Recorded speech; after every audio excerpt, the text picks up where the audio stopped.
नमस्कार, स्वागत है आपका इंडिया न्यूज बिजनेस पर और मैं हूं आपके साथ दीक्षा राठौर। आइए नजर डालते हैं आज की टॉप 10 खबरों की ओर। अयोध्या में राम मंदिर बनने के बाद से बिजनेसेस को बूस्ट मिला है। KFC, डोमिनोज, पिज्जा हट जैसे फूड चेन्स अब अयोध्या में आ रही हैं और जो पहले से थे उनकी सेल्स काफी ज्यादा बढ़ गई है। तो इन्हीं सब के चलते अब अथॉरिटीज ने ये मैंडेटरी कर दिया है कि राम मंदिर के 15 किलोमीटर तक के रेडियस के अंदर नॉन वेज और अल्कोहल नहीं बेचा जाएगा। यहाँ तक कि KFC जैसे ब्रांड्स के लिए भी ये कह दिया गया है कि अगर वो इस एरिया के अंदर काम करना चाहते हैं तो उन्हें अपने मेन्यू में प्योर वेजिटेरियन फूड ही रखना होगा और अगर कोई भी फूड चेन नॉन वेज बेचना चाहता है तो उसे राम मंदिर से 15 किलोमीटर दूर अपने आउटलेट्स खोलने पड़ेंगे। तो कुल मिलाकर देखा जाए तो पंचकोसी परिक्रमा यानी 15 किलोमीटर के दायरे में राम मंदिर से जुड़ी पावन जगहों पर नॉनवेज और अल्कोहल की बिक्री पर बैन लगा दिया गया है। साथ ही आपको बता दें कि अयोध्या में रोजाना लगभग 2 लाख श्रद्धालु दर्शन करने पहुंच रहे हैं, जिसके चलते यहां बड़ी संख्या में होटल और रेस्टोरेंट का कारोबार भी तेजी से बढ़ रहा है। LIC ने अपनी तीसरी तिमाही के नतीजे जारी कर दिए। फिस्कल ईयर 24 क्वार्टर 3 में LIC का नेट प्रॉफिट सालाना आधार पर 49% बढ़कर 9,441 करोड़ रुपीस का रहा है। एक साल पहले सेम ड्यूरेशन में कंपनी ने 6,334 करोड़ रुपीस का प्रॉफिट जनरेट किया था। कंपनी ने 4 रुपए प्रति शेयर का डिविडेंड का भी ऐलान किया है और कंपनी के प्रॉफिट में ये इनकम की बढ़ोतरी यानी कि नेट प्रीमियम इनकम के बढ़ने के चलते आई है। फिस्कल ईयर 24 क्वार्टर 3 में कंपनी की नेट प्रीमियम इनकम सालाना आधार पर 4.67% बढ़कर 1.17 लाख करोड़ रुपीस की रही है, जो कि एक साल पहले सेम ड्यूरेशन में 1.11 लाख करोड़ रुपीस की थी। LIC के एसेट अंडर मैनेजमेंट यानी कि AUM सालाना आधार पर 11.98% बढ़कर 49.66 लाख करोड़ रुपीस की हो गई है और पिछले साल सेम ड्यूरेशन में ये 44.34 लाख करोड़ रुपीस की थी।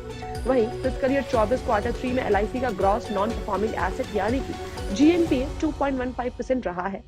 कोविड वैक्सीन कोविशील्ड बनाने वाली कंपनी एस्ट्राजेनेका फार्मा लिमिटेड ने फाइनेंशियल ईयर 2023-24 के क्वार्टर 3 के अपने रिजल्ट्स अनाउंस कर दिए हैं। कंपनी का मुनाफा एनुअल बेसिस पर घटा है, हालांकि इस दौरान कंपनी के इनकम में इजाफा हुआ है। वहीं पिछले 9 महीने में कंपनी के मुनाफे में भी इजाफा हुआ है। शेयर बाजार को दी गई जानकारी के मुताबिक दिसंबर तिमाही में एस्ट्राजेनेका का मुनाफा 15.8 करोड़ रुपए था। पिछले साल समान अवधि में कंपनी ने 29 करोड़ रुपए मुनाफा दर्ज किया था। हालांकि इनकम के मोर्चे पर कंपनी को राहत मिली है। तीसरी तिमाही में कंपनी की इनकम 306 करोड़ रुपए हो गई है। पिछले फाइनेंशियल ईयर की समान तिमाही में कंपनी की इनकम 250 करोड़ रुपए थी। कंपनी के चालू तिमाही में खर्चे में बढ़ोतरी हुई है। इस तिमाही में कंपनी का कुल खर्च 295 करोड़ रुपए है। पिछले साल इसी तिमाही में कंपनी का खर्च 217 करोड़ रुपए था। वहीं अप्रैल से दिसंबर तक कंपनी का मुनाफा 122.03 करोड़ रुपए हो गया है। फूड डिलीवरी कंपनी जोमैटो ने अपनी तीसरी तिमाही के नतीजे घोषित कर दिए हैं। फिस्कल ईयर 24 क्वार्टर 3 में कंपनी का नेट प्रॉफिट 138 करोड़ रुपीस का रहा है। पिछले साल की सेम ड्यूरेशन में कंपनी को 346.6 करोड़ का लॉस हुआ था। वहीं तिमाही आधार पर कंपनी का नेट प्रॉफिट 283% बढ़ा है। कंपनी ने पिछले तिमाही यानी कि फिस्कल ईयर 24 क्वार्टर 2 में 36 करोड़ रुपीस का प्रॉफिट दर्ज किया था।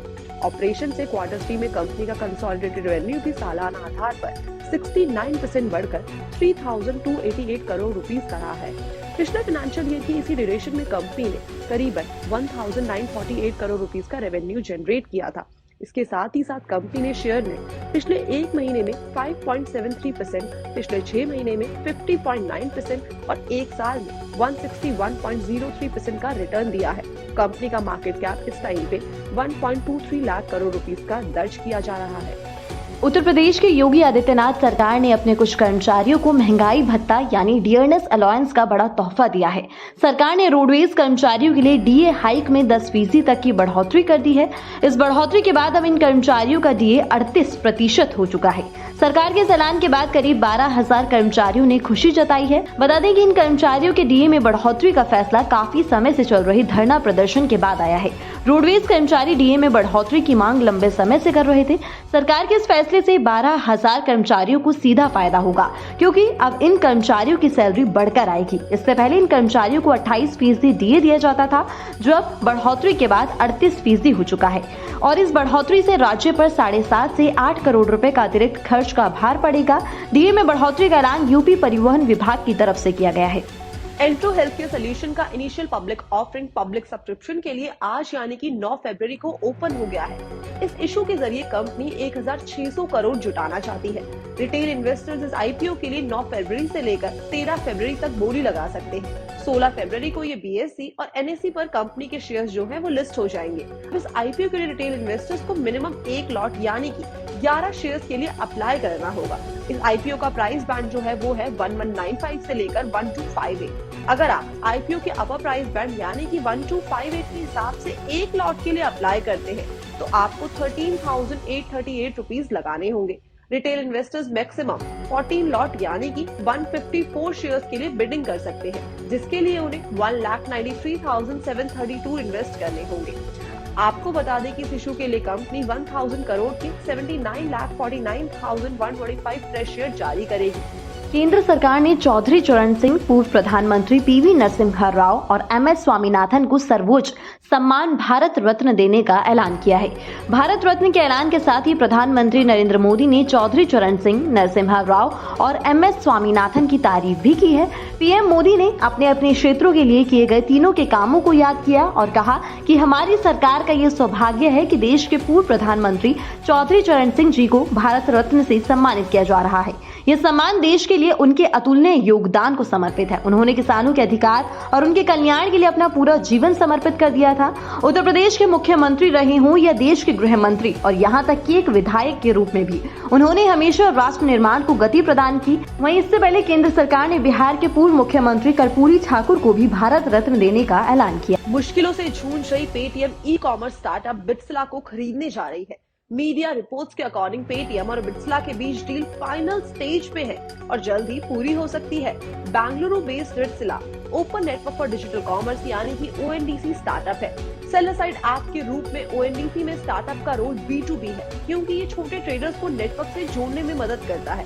साल 2020 में दर्शन नमन बिट्ला और सूर्य कोकाली ने बिट्सला को शुरू किया था। वही पेटीएम ONDC पर एक बायर ऐप है। बिट्सला की खरीद के साथ पेटीएम नेटवर्क के सेलर साइट पर भी पहुंच जाएगी और ONDC पर इसकी पकड़ और भी ज्यादा मजबूत हो जाएगी।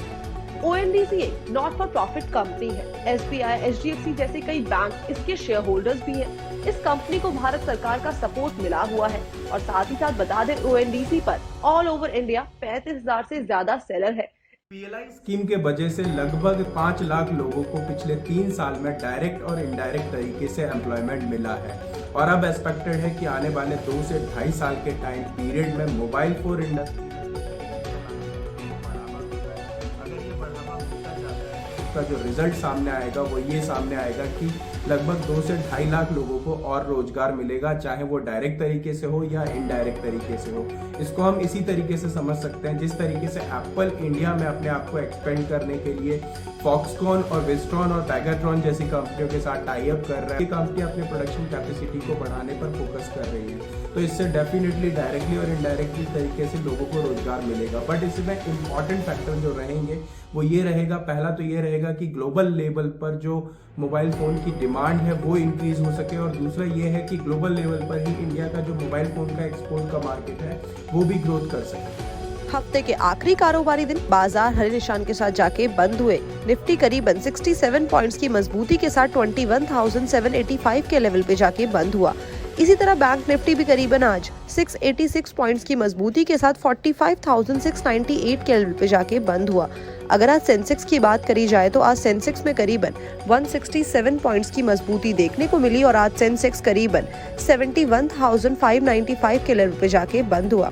अगर आज के टॉप गेनर्स और लूजर्स की तरफ नजर डाली जाए तो आज ग्रासिम इंडस्ट्रीज करीबन 5.92% की मजबूती के साथ टॉप गेनर रही और स्टेट बैंक ऑफ इंडिया भी आज 3.70% की मजबूती के साथ टॉप गेनर बनी। इसी के साथ M&M करीबन 2.46% की कमजोरी के साथ आज की टॉप लूजर रही। इसी के साथ भारतीय एयरटेल भी करीबन 1.94% की कमजोरी के साथ आज की टॉप लूजर बनी। अगर बात करी जाए BSE के 30 शेयर्स की तो आज BSE के 30 शेयर्स में से करीबन 15 शेयर्स हरे निशान पे जाके बंद हुए और 15 शेयर्स लाल निशान पे जाके बंद हुए।